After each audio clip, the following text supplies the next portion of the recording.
Namaskar. I'm Mosumi Mohanto, Assistant Professor, Center for Women Studies, Tezpur University. Will deliver on women empowerment and interpretation through Sandarbha Saikyani's life as a lecturer of women studies. So now what is empowerment? In the discourse of international development, the empowerment became the catchphrase only in 1990s. The empowerment became a development strategy followed by International Conference on Population and Development Cairo in 1994. Asian and Pacific Center for Women and Development defines empowerment as a process that aims at creating the condition for self-determination of a particular people or group. Empowerment is a procedure to convince social, political, and economic equality and justice to all citizens to ensure the pleasure of human rights. Kumar and Verghese says empowerment means challenging their disempowerment, having more control over their lives, being able to influence others, and bring about changes. Now, what is women empowerment? The patriarchal domination, inequality, discrimination in terms of gender basically leads to the emergence of the concept of women empowerment. Women empowerment is an active multidimensional process which capable women to realize full identity and power in all spheres of their life. Empowerment theories Hall defines that empowered women makes meaningful commitments and they undertake effective goal-oriented activities. The problem of women in Indian society are mainly due to the unequal power relations among men and women. So women empowerment is the process of women in India of challenging existing power relations and gaining greater control over the power. Women empowerment helps to empower all traditional power relations through attainment of economic, political, psychological dependency. Now I will come to Assam. The women of Assam during late 19th and early 20th century were under completely pressure of patriarchal norms and values. They could not identify their own space in the family as well as in the society. And they were confined in the boundary of home and kept busy in household works with child rearing and bearing activities. So women's role in education, social, political, and domestic was invisible during that period.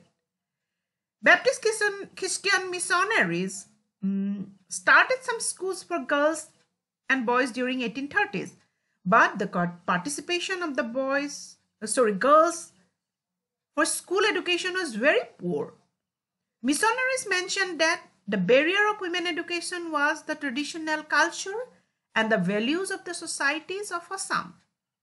Missionaries remarked that women's own understanding of inability and ignorance to learn that they internalized from their childhood was the prime cause of denial of education.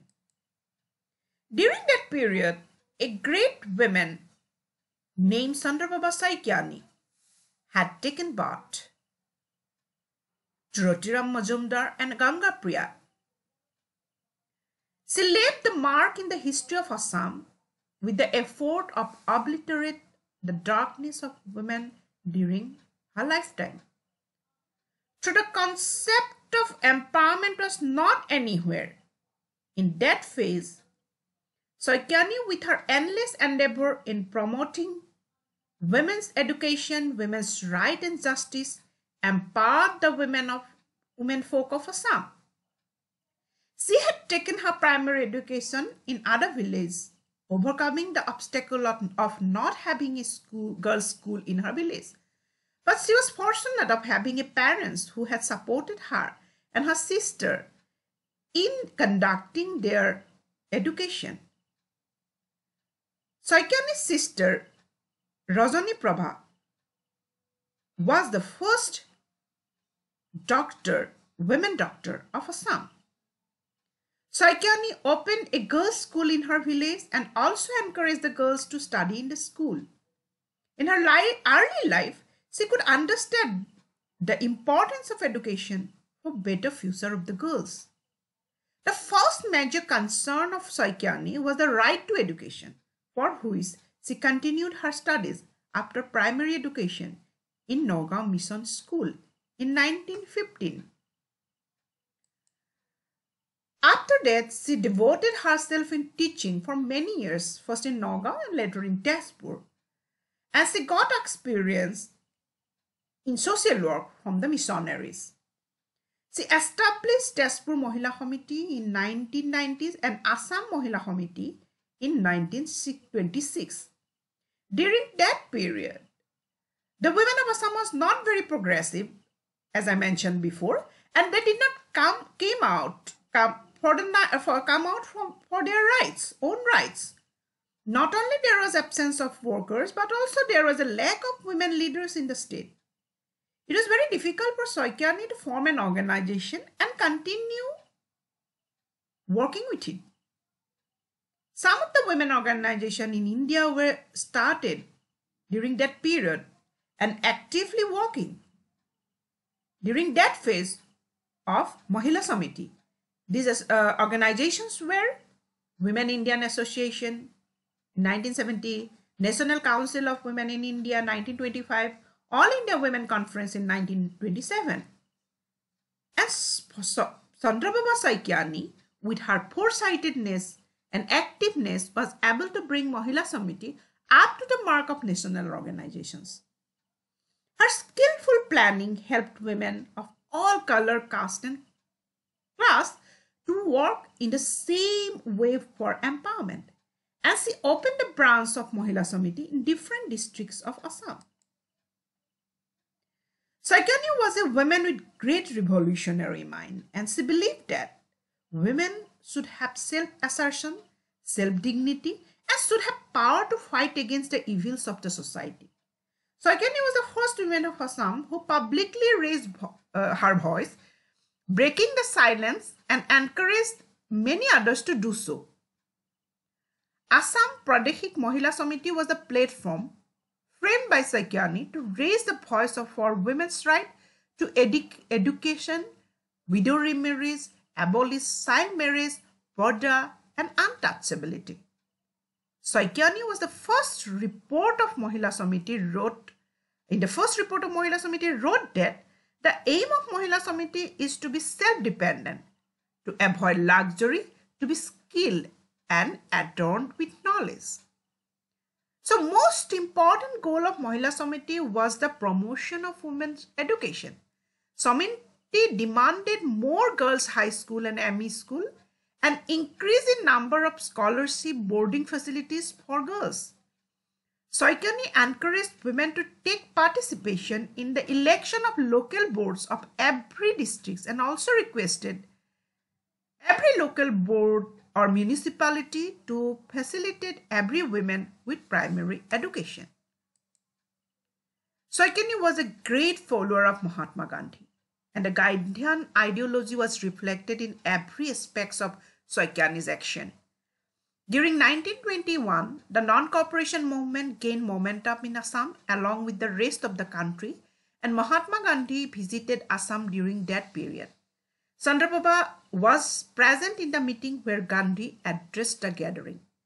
Saikyani was influenced by Mahatma Gandhi to a great extent and got actively involved in non-cooperation movement and also participated in ventures like manufacture and promotion of khadi.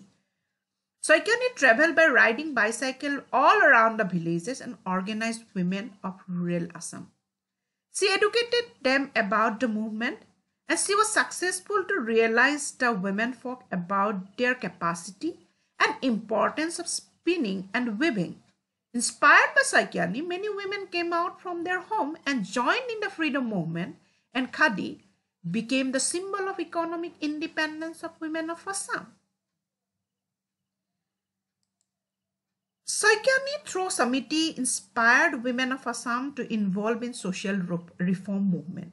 Samiti had taken many agendas to stop child marriage in Assam.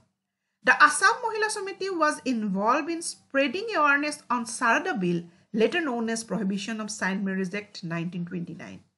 Saikyani, along with other Samiti members, often made conversation with the parents and understood them the side effects of child marriage. They usually run to the places of marriage where an Asian man getting married to young girls and did not allow to perform such marriage. So Samiti was during that period was criticized as Biya Bhanga, this marriage banning Samiti. Parda was the most important barrier of women of Assam during that period.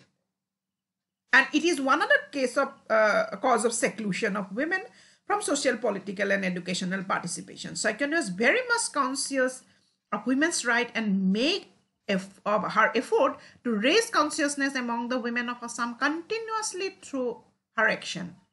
Though people of Assam was not familiar with feminism or feminist thought at that point of time, still most of women were influenced by Saikyani and were ready to come out of the traditional barriers. Chandraprabha articulated the case for women in political sphere largely within the familiar framework of feminism, that is, political and civil rights for women were justified on the grounds of promoting social reforms for women. Caste system was very rigid during Saikyani's period. She herself was the victim of caste system. She was not accepted by her husband due to her lower caste.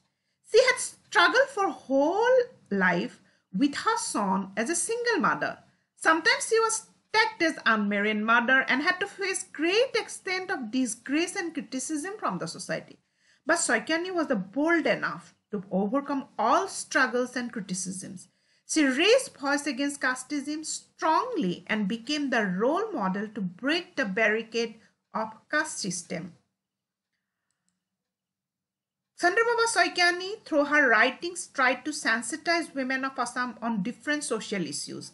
Her feminist ideology is strongly reflected in her writings. Through her story Devi, she had strongly criticized Hindu orthodoxy in terms of discrimination and negligence towards young widows of Assam. She had portrayed the character Devi, who had to suffer from widowhood in her young age but later was able to remarry. Doibogya Duhita is another writing of Saikyani where brutality and violence against women due to religious fundamentalism and superstition in societies of Assam is presented by Saikyani. Saikyani, through her literature, expressed her revolt against sexual violence against women, especially marginalized women such as widows and mentally disabled. She had also made women problems visible in her writings and had also given strong voices to such women to fight against oppression and cruelty. And some of her writings are Okul Patik, again Devi, Doibogya Duhita, etc. Prithivita is another of her writings where she has skillfully expressed and demanded equality and liberty for women in male-dominated patriarchal society. Saikyani's most of the stories and novels remain unpublished, unfortunately. Saikyani, with her immense leadership quality, could mobilize the mass. Saikyani provided positive self-image to women folk of Assam and enhanced their latent talent, abilities, and capacity to understand their real identity. She made them unable to raise voice and fight against injustice, exploitation, abuse, and violence. In true sense, she empowered women of Assam by strengthening them to confront the traditional patriarchal forces imposed through family, community, caste, and religion. She becomes the champion of women empowerment of Assam, who triumphs over the personal and social impediments of her life with self-determination and inexhaustible vigor. She, with her capability, inspired the people of Assam to direction of social transformation to create a gender-just society. Thank you. So there are some references. Students can go through these references. Thank you.